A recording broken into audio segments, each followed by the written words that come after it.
उर्दू अदब के औराक में एक नाम ऐसा भी है जिसे शोहरत की बुलंदी की न तमन्ना थी न उसे हासिल करने की कश्मकश। उसने तो अपनी सादगी, सच्चाई और दिल छू लेने वाले जज्बात को अपनी शायरी में पिरो दिया। उसे लोग बड़े ही इज्जत से खलिश मखदूमाबादी कहते हैं।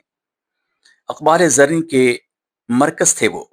उनकी शायरी में फसाहत, बलागत से ज्यादा आम फहम अल्फाज को इस्तेमाल कर हालात हाजरा पर जो अशार कहे हैं, यकीनन उसकी सताइश की जानी चाहिए। आज के इस दौर में जहां जज्बात कुंद हो गए हैं और मशीनों ने इंसान की जगह लेना शुरू कर दिया है, ऐसे में खलिश मखदूमाबादी की शायरी इंसानी कदरों का नया बाब खोलती है। हमारी फहरिस्त में जनाब सदर को लेकर कुल 5 शोहरा बाकी हैं, लेकिन उसके दरमियान में मेरी एक बहन जो भदोही से आई है, रेशमा खातून की बड़ी बहन, अपनी छोटी बहन की शफ़क़त व मोहब्बत में लगातार वो बैठी हैं। उनकी दुआएं और सरपरस्ती रेशमा को मिल रही हैं, हम लोगों को भी गायबाना तौर पे मिल रही हैं। बस दाद देने में थोड़ी सी कंजूस लग रही हैं और उनको भदोही वापस जाना है।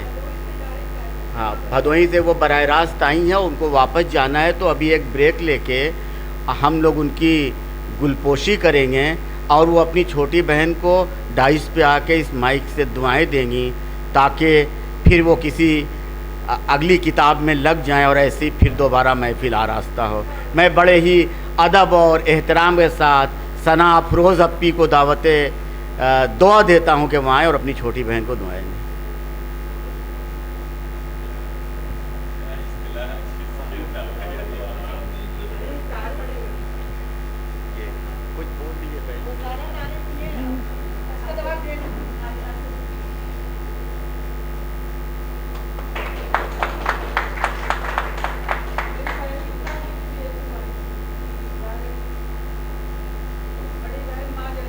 जी जी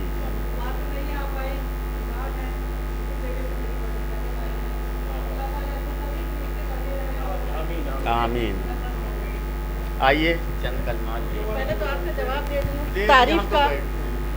खट्टा पड़ा हुआ है सदन के हमारे आए हुए मुअज़्ज़िज़ मेहमान भाई रेशमा का मुकाबला तो शायद मैं नहीं कर पाऊंगी। पहले तो आप ही का जवाब दे दें। करिए ना इतनी तारीफ, करिए ना इतनी तारीफ, मैं खुद को भूल जाऊं। गर ज़माना करे इस्तक़बाल, मैं दुश्मन समझ के मुड़ जाऊं। रेशमा जी की इतनी खूबसूरत किताब जो मेरे सामने आई है, मैं बयान नहीं कर सकती लफ्ज़ों में कि कितनी तारीफ़ की जाए।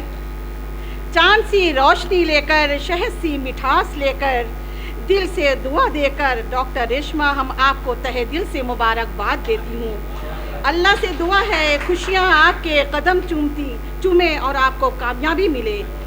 तो रेशमा, आपके लिए मैंने ख़ास करके लिखा है कल, जो सफ़र की शुरुआत करते हैं वो मंजिल भी पा लेते हैं। जो सफ़र की शुरुआत करते हैं वो मंजिल भी पा लेते हैं। रेशमा, बस एक बार चलने का हौसला रखना ज़रूरी है और अच्छे लोगों का रास्ता भी इंतज़ार करते हैं।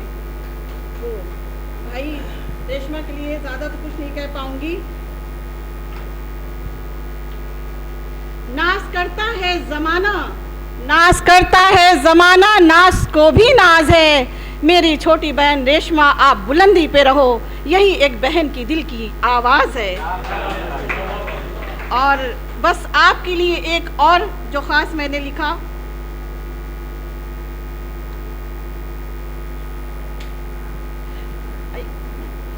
कदम कदम कदम पर वफा आजमाई जाएगी, कदम कदम पर वफा आजमाई जाएगी।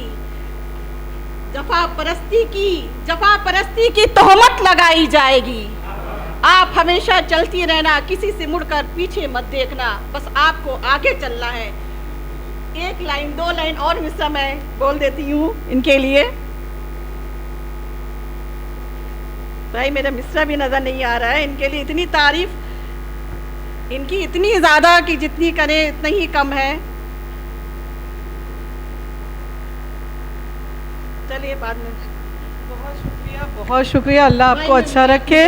और अपनी बातों को ख़त्म करती हूँ, जो गलत हो इसे माफ़ करने की कोशिश करिएगा। मैं जा रही हूँ। सेहत के साथ आपको अल्लाह लंबी उम्र दे और आप दुआओं में हम सबको याद रखें, और माँ जैसी आप हैं, और फिर दुआ करें कि ऐसा ही फिर एक अजीम और शानदार महफिल हो और आप फिर से आएँ। हम में दुआ देने हमेशा मेरी दुआ हमारे साथ है। भाई मेरे वालिद साहब नहीं है तो भाई एक माँ की तरह हम इनको आए और इनको दुआएं देने के लिए। आज मेरे वालिद साहब होते तो शायद क्या कहने थे।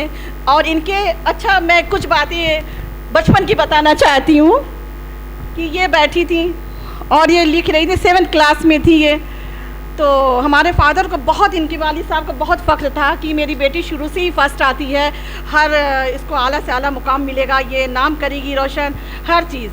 तो ये इन्हीं का मिसरा था। तो हमारे वालिद साहब इनकी बहुत तारीफ़ कर रहे थे, भाई तुम तो शायरा बनोगी। तो इनका ये जवाब, ये लाइनें जो मैंने पढ़ी, करिए ना इतनी तारीफ़ मैं ख़ुद को भूल जाऊँ, गर ज़माना करे इस्तक़बाल अब्बा मैं दुश्मन समझ के मुड़ जाऊँ। तो ये आज भी मुझे याद है। शुक्रिया।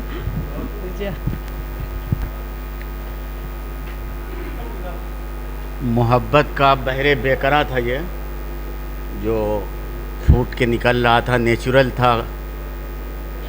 हज़रात,